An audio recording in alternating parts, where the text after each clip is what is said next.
এবং মহিলাদের ক্ষমতায়নের জন্য তিনি অনেক কাজ করেছেন। একজন দূরদৃষ্টি সম্পন্ন রাষ্ট্রনায়ক।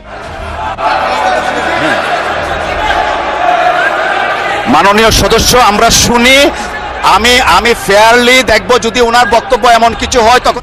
আমি বেশি কথা বলবো না, আমি শুধু কয়েকটা কথা, যখন তিনি প্রধানমন্ত্রী ছিলেন তিনি যে কাজগুলো করেছিলেন তার কিছু না বললে আমি মনে করি যে অবিচার করা হবে।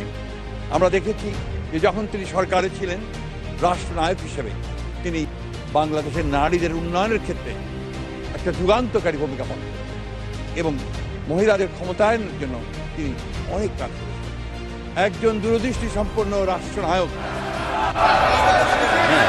5 আগস্টের রাজনৈতিক পট পরিবর্তনের পর দেশের রাজনীতিতে যখন আওয়ামী লীগ ও শেখ হাসিনাকে ঘিরে চলছে তীব্র বিতর্ক, ঠিক তখনই জাতীয় সংসদে দেওয়া এক বক্তব্যে নতুন করে আলোচনার কেন্দ্রে উঠে এলেন মির্জা ফখরুল ইসলাম আলমগীর।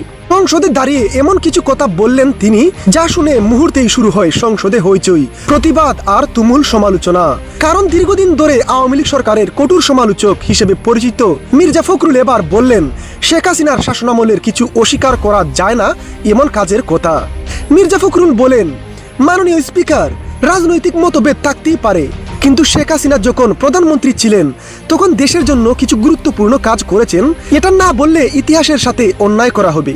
পদ্মা সেতু, মেট্রো রেল, অসহায় মানুষের জন্য ঘরবাড়ি নির্মাণ, নারীদের ক্ষমতায়ন, এসব বড় প্রকল্প ও উদ্যোগ দেশের মানুষের জীবনযাত্রায় বড় পরিবর্তন এনেছে।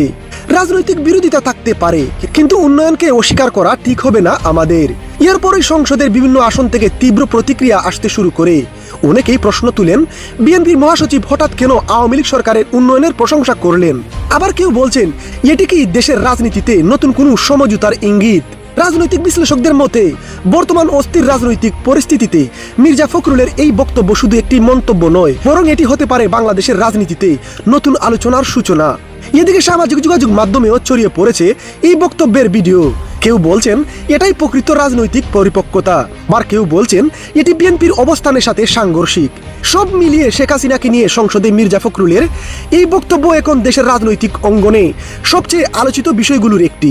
এখন প্রশ্ন একটাই, এটি কি শুধুই একটি নিরপেক্ষ মূল্যায়ন, নাকি বাংলাদেশের রাজনীতিতে বড় কোনো পরিবর্তনের আগাম বার্তা? মাননীয় সদস্য, আমরা শুনি। আমি ফেয়ারলি দেখব, যদি ওনার বক্তব্য এমন কিছু হয় তখন আপনাদেরকে সুযোগ দিব। দয়া করে বসেন।